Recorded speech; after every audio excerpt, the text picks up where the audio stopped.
Hey guys, my name is Bahroz and welcome to my channel. Today's video is a recorded podcast with Mohsin who helps job candidates prepare for job interviews. The best part about this video or podcast is that he doesn't only share practical tips to prepare for an interview, but also tells us how do we deliver a quality interview, like the day of the execution, the D day, the final day. How do you go about acing that particular day? Now, above all, he has also created a smart interview coach, which is an interview coaching tool based on AI model. So we will also be talking about the features of that tool and how it can help you become interview ready.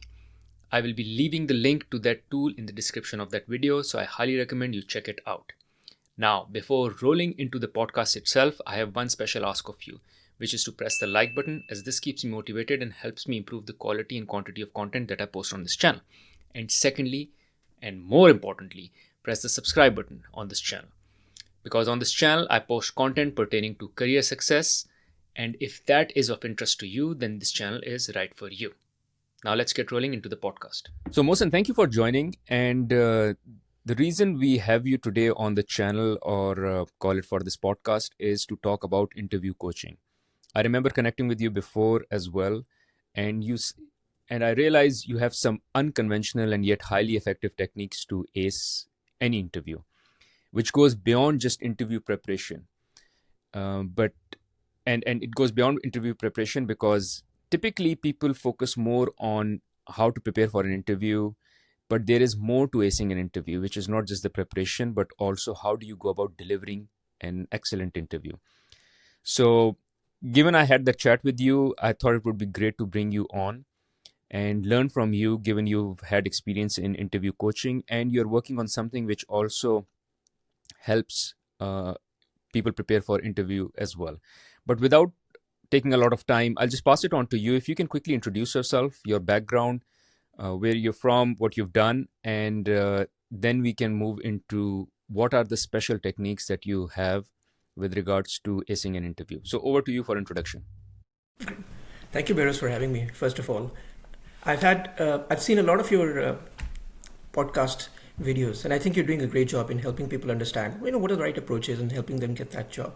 Now, my background spans about 15 to 20 years within the corporate world, where there was a lot of struggle that I used to have, helping people that I was interviewing be the best candidates they were. I could see that they wanted to tell me what they were, and I could see on paper they were the best people, but they would always struggle. Then when the pandemic came around, a couple of my friends, they lost their jobs. And during that time, with every rejection you get, your confidence goes down and hence your performance. So I would sit down with them and I would help them, give them feedback, take mock interviews. And I saw a pattern of how understanding your problems, understanding your weaknesses, and working them like any sport. We've all played sports. And then just practicing on it helps. And that's where a lot of the passion around the product that you mentioned, that's where it started. Where I realized that model could be replicated to help everybody, and hence came about the birth of Smart Interview Coach. But taking just a very quick step back to just help explain what that means is, a lot of people do the conventional stuff, which is about, do the research, prepare this, prepare that. But they don't also understand that it's also situational awareness, which is in the case of a sport, that if you get a certain situation, how do you react to it? If in Ronaldo's case, he was very bad at the bicycle kick, but he worked with his coach to understand his weakness and practice on it. That's where the fundamental starts, to understand and identify what your situational weakness is in an interview. And that's what I focused on a lot. When I started helping these people I started coaching with, identifying that what are the situations? Do they fumble when they come across an unexpected question? Are they not able to structure themselves? Do they not know who their interviewer is, and tailoring their answers to that?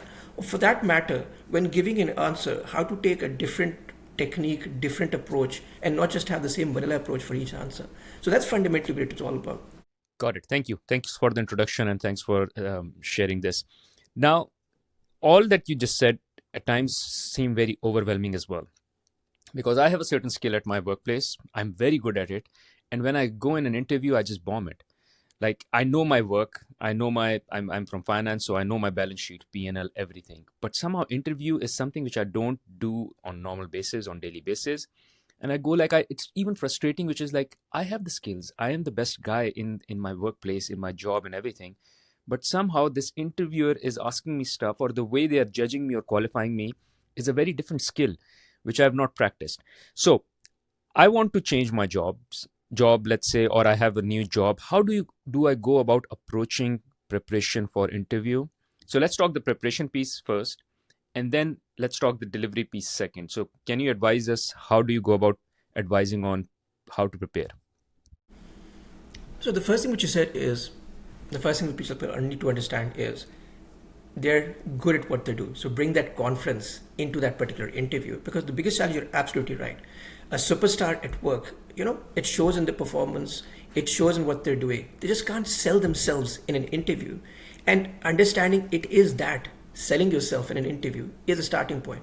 And the preparation would be similar to how any actor would prepare themselves for an audition or for an acting session, which is understanding the script, understanding what the role plays out to be, understanding who are the actors opposite to you, what is their style, understanding that within a particular section, if they need to ad lib, how would they ad lib, because they need to deliver that performance. Understanding that it's not just about what I talk, but how I talk about it. My body, my facial expressions, the use of my hands, as you can see that I'm consciously not going crazy, but it's within a particular frame. Or even for that matter, how it all stitches together. That is all how you can start preparing for that, which is about preparing for your performance as if it was an acting experience, because then only can you sell yourself. So I guess to your question, how do you prepare that? Come at it as if it's a performance and be prepared for that performance for every situation. Because I'm circling back to the same thing. It's all about situational awareness, where if a situation comes, how do you act in it? Got it. So there is a part of you trying to understand what will happen in the interview, and you prepare for that, as you said, who's your audience, your body language, and all. And then there's a part of practicing. How do you practice? Like, there are things of just practice in front of the mirror, put a camera in front, or all that. So any tips or suggestions on how to improve myself? Because the improvement will happen through practice. One way is you just apply for 100 jobs, give 100 interviews, and probably the 101st interview you'll ace it because you've given so many interviews. But what if I don't have that much time, and this is one job, which is the first job that came, and I'm like, I want to ace this. I don't want to give 100 interviews before I go for this job. So how do you go about practicing?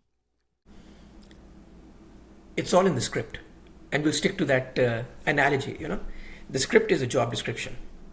Based on that script, you need to prepare a performance. Now, within that script or job description, you've got the requirements. Must be this, must have done this, must have. Those are the starting points of what your dialogues would be. And that is where you start. You identify what are the questions that would come over from there. You identify what are the answers that come over there. You identify how you would structure that, be it a star approach. You need to show what value you bring. And then, yes, of course, you go towards the mirror, you practice it out, you read it out, you write it out, you get it into your head. Some people are good at memorizing, some people are good at ad-libbing, some people are good at just talking spontaneously. But it should all be based on a structure that you've already prepared. That's part one, which is the conventional part, and how do you do that?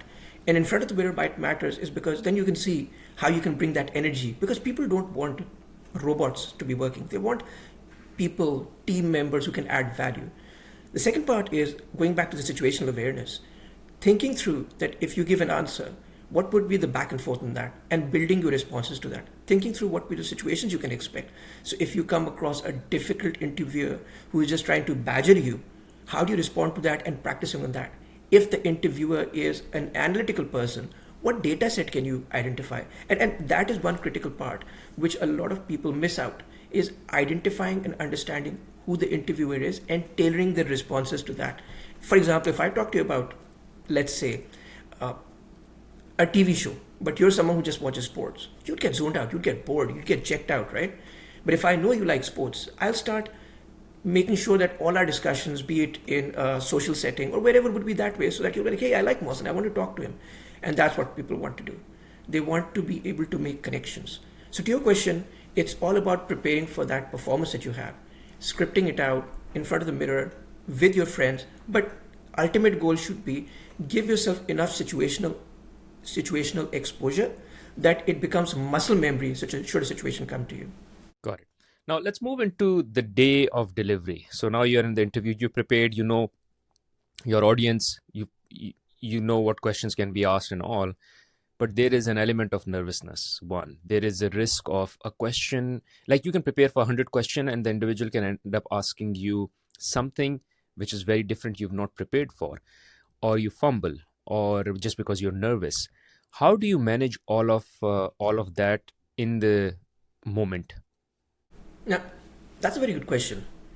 Everyone has a bad interview. Everyone has a point where they might fumble. It's very natural. Players have bad situations, leaders have bad situations. It's all about how you recover. So, what the first thing that you need to do is you need to identify and you need to have self awareness whether something is going good or bad. Because if you don't, then you don't know where you are and you just keep on going the wrong way, right? So, that self awareness and self honesty in an interview is very important. Once you've done that, there's one of 5 ways that you can effectively address it, because you know now the interview is going bad. What you can do is you can pause and recalibrate and you can say, hey, that answer was not to my best. Let me phrase it in a way that I can help you understand better what I'm trying to explain. Or let me expand on that point a bit. So that helps you pause and recalibrate. A lot of interviewers or companies like that skill, that this person has situational awareness and they know if they're going in the wrong direction, how to pause, how to reflect, and how to come back. Second tip might be to acknowledge and redirect, saying that I might not have explained the way that I'd like to, but let me try it from a different angle and a different example. And that's where it goes back to your pre-interview preparation, where you've identified enough examples that if you miss one, you can go from another angle and you're able to clarify it. And that part is very important, that the 3 to 4 examples that you've already prepared for yourself, you've seen how to approach them from different angles for different questions. A third tip might be highlighting your strengths with examples on the JD where you take control back to yourself. And this might be, for example, asking questions about, can you tell me more about what the team dynamics over here, what the problems you have over here? So now you've redirected it, which was the first tip, and you've tried to control the interview, and then you share the examples over there. The third one might simply be, closing off on your strong selling points, which are very relevant to that. So in the case of, let's take an example of the courtroom dramas we've all seen, right? There's a very good opening statement and there's a very good closing statement. That closing statement is even more important because some things you might not have covered. And a lot of people go, oh, I wish I'd said that. Oh, why didn't I say that? Have that closing thing prepared so that whenever someone asks, and everyone asks that, do you have anything to say? Do you have any questions for us? That is the point where you can make that thing. So fumbling and mumbling is natural. We're all humans. We don't have our best day. We didn't have good sleep. We didn't get that cup of coffee on the way. But making sure that you're able to recognize if something is doing good and bad and then approaching it to address it is very important. Great. Does that answer your question? Yes, it does. And you know what I loved the most about this is one should not just prepare for the interview, but one should prepare for a bad interview as well. That if I fumble, if something goes wrong, what is my plan B? And I think you said it very right. I really like that. And probably I'll be using it more and more in my coaching sessions as well. Now, coming to the coaching piece, which is, as I said, there is one piece of you talking to the mirror, maybe recording yourself, or maybe connecting with an interview coach like me and booking a session where I can prep you and help you. But you have a magical solution with you. So let's talk about that. Can you tell us what that solution is for someone to prepare in a very effective way for an interview, a quick way and a smart way? So can you talk about that? So now, let's take an example of a very good coach. Let's call him Bahroz, because I know you do this and I know that people are very happy with the way that you've coached them and you've got reasonable success in having people perform an interview, get placements. Effectiveness of your coaching or any good coach's coaching is understanding the candidate, understanding the process, and having a feedback mechanism, right? So that those are 3 things. Understanding the candidate and the position is all about the resume and about the JD and how those two can be matched, right? So that's part 1. Understanding the process is how do people evaluate interviews, which, for the lack of a better word, is effectively on a rubrics. So candidates should know that when they step into an interview, the interviewer has probably a list where they've got, I want to evaluate this person across 5 key parameters, which, surprise, surprise, comes from the JD. And they've got bad, average, good, excellent parameters. Bad, he gave an example. Good, he related it to their experience. Very good, they showed impact. So awareness around that rubric and what those metrics might be is very important and what they're looking for. The process also includes the different types of interviews, and I talked this a little about earlier, where a good interviewer, a bad interviewer, a tough interviewer, an analytical interviewer, someone who's looking for, a friendly discussion. And then the third part is, based on all of this, did you do good and bad? So being able to assess so that you can focus on your strengths and weaknesses. Now, that is a typical process that a good coach has. The platform that we've created is called Smart Interview Coach. And it is, how do we make sure more and more people get access to these good coaches? Because let's be honest, there are a lot of coaches out there and they've got different methodologies. Some might work, some might not work. But how do you standardize the best practices across all of these coaches? Where we started it off by talking to a lot of coaches, a lot of recruiters, our own experiences, candidates, challenges that they had.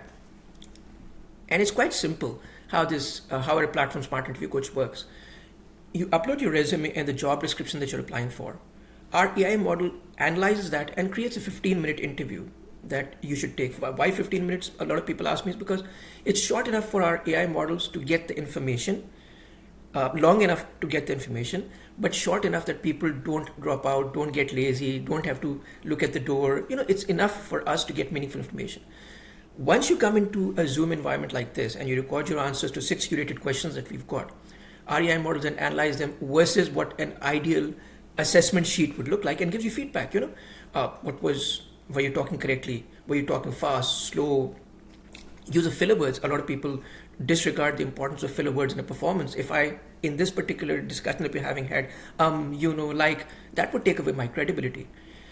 Whether you're sitting straight, whether you were making eye contact, smiling enough, smiling too much, but most importantly, were you able to articulate and sell yourself the best? What did you say? What were the keywords? What were the examples you used? Did you use star approach? Were you able to showcase impact? So the model then effectively is just a simple step. Upload your resume in JD, take an interview, and get the feedback. And based on that feedback, strengths, weaknesses, action plan, just practice. So that's where we are right now. This is wonderful. So, couple of questions. So, one, how do you determine what questions to ask or how does the AI model determine what questions need to be asked of the individual who is showing up? It's based on 3 things. It's based on the individual themselves, because that's how interviews happen, right? Interviewers have a resume and they ask you questions, and then they keep on asking based on that. Tell us about yourself. I see you worked at ABC company. What was your role? So it comes from that. The second is the job description, because that's the role and the impact that you'll be creating. And the third one is the company itself. What is the company's values? Company A versus company B might be different value. One might be innovation centric, one might be customer centric, and the way that you leverage those different keywords is accordingly. So the way our models work is looking at these 3 parameters or these 3 hooks on the person, on the company, and on the role to be able to create that ideal interview. And then of course we've got a lot of experts who are helping us retrain the models. Machine learning is there where we keep on optimizing. But the whole objective is to create an effective enough experience where we're able to give feedback and understand what the strengths and weaknesses are. And then it's all about practice and redoing it, because the model then keeps on learning from your previous experiences to take it further to the next level. That's another thing I wanted to ask, which is it just one time? So for instance, when I'm a coach, you come to me for interview preparation. I know you once, I give you feedback, but when you connect with me again, we don't start from zero. Like I don't tell you, go and introduce yourself again, because we've done the introduction already, or maybe we've done some things. So then I focus on the things which were bad from the last coaching session and how you can improve them. Is this the case as well? Like the Smart Interview Coach app can read and just take it from where it left? The way that we're training the models, yes, that's the ultimate goal. Today, it's not yet there. But the way that we're building the product further out is, yes, it will. It already has your learnings and experiences. It's seen what your strengths and weaknesses are. So when you redo the interview, it would take that into account and say, hey, I gave you this feedback, but it's still weak. You've slightly improved. So there will be some gamification around what your progress is. How do you measure versus people in your, similar to you applying for similar roles. So just like an ideal career coach, there should be progress and not just a static in time. At the moment, the way that we build the product is we have a single product, but we're working on a product which takes it across a whole journey of 3 months, so that as you go through your job search, which typically takes 3 months for people, you're able to progress along that particular thing. And what we're doing with that is we're also trying to create a library of sorts where we've got the right content, the right material to help you address those concerns. It might be exercise, it might be articles, it might be videos, whatever it might be. Got it.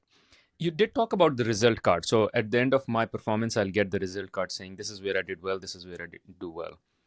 Does it also tell me how can I go about improving in those areas where I didn't do well? Like, does it share with me any tips, techniques, smart ways of saying, you didn't do this, but do this so this can get better? Like your body language was bad.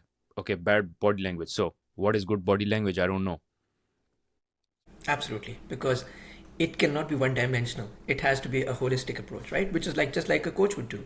And I've watched a couple of sessions that you've done because that's how we were doing the training. It was all about your strengths were all about, you did this. This is what good looks like, and this is what you need to get to good, right?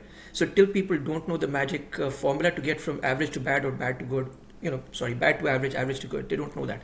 So yes, the feedback is you used 4 keywords, for example, based on the industry. These are 3 more keywords you should use. Try using examples from your experience at, I don't know, at Lego, where you did this particular thing, and give that answer. In the case of body language, it might be, hey, your hands are not static. Try holding them in front of you so that they can come in the camera environment, because Zoom interviews are more common right now, and try to use them to emphasize something. So yes, it is personal, meaningful, actionable feedback that helps candidates improve. This is amazing. I'm really impressed because I've spoken to you about this before as well, that given I am in this business of coaching and developing and teaching people, just having this AI capability to this piece of interview coaching is just amazing. So I have one last question, and which is, do you also have a way of making it better each time? Because this is my understanding of AI, right? So the beauty of AI is it learns itself and then gets better and better. I assume it is. Your answer would be yes. And the question would be, how do you make it get better? What are the learnings come from the coach only, or is it from the participants as well? Just give me some knowledge on that. So just like any ecosystem, any product, any solution, it's co-created. Co-creation is across the stakeholders, right? One part is the technology. The second part is the people you're building it for, which is the candidates. The third part is people enabling that, which is the coaches, the recruiters, the experts, etc. But there's another fourth part as well, which is effectively the science behind that, right? What's a good answer? What's a bad answer? What's bad body language? How do you make sure you connect the whole emotional part, the psychological part, etc. So the way that we're trying to build these models is across all four, where we're making sure that the guardrails that we've set off, they're based on the science of things. So it's not just Mawson speaking it up, but it's based on the science of things. The second thing is that as candidates give us feedback, they might come back and say, we like this, we don't like this, etc. And that's why we're doing interviews to understand what they like and what they don't like. Not just towards the experience or the report that they got, but also what they would like to see in it. Whether they would like to see a specific product out of it, whether they would like to see certain types of questions, probing, certain types of interviews. We talked about interviews. Is it a different nationality? Is it a different accent? Because that's also situation awareness. Is it a tough interviewer? Is it a junior interviewer? Whatever those might be. Then the third thing is, as we've worked with different coaches, with different headhunters, we've gotten feedback over there as well on what's lacking, what's good, what would they like to see in it. And what we're trying to constantly do is look for more and more technical material out there that can help us build a more robust system. So to your answer, yes, we're trying to build it up. And it's all about how do we create, there's a famous saying, right? You need a village to bring up a kid, right? It's the same way that we're trying to do it. We're trying to identify the right stakeholders who can co-create it for us. Got it. Thank you, Mohsin. Thanks for your time. This was amazing learning from you smart hacks on interview itself, and then learning from you about this smart interview coach. So thank you. And we'll be bringing you more and more on our podcast as well to, again, keep talking about the interview coaching. Thank you. Thank you. Thanks for having me, Boris, and all the best to all your candidates. It's all about confidence. Thank you. Thank you, Mohsin.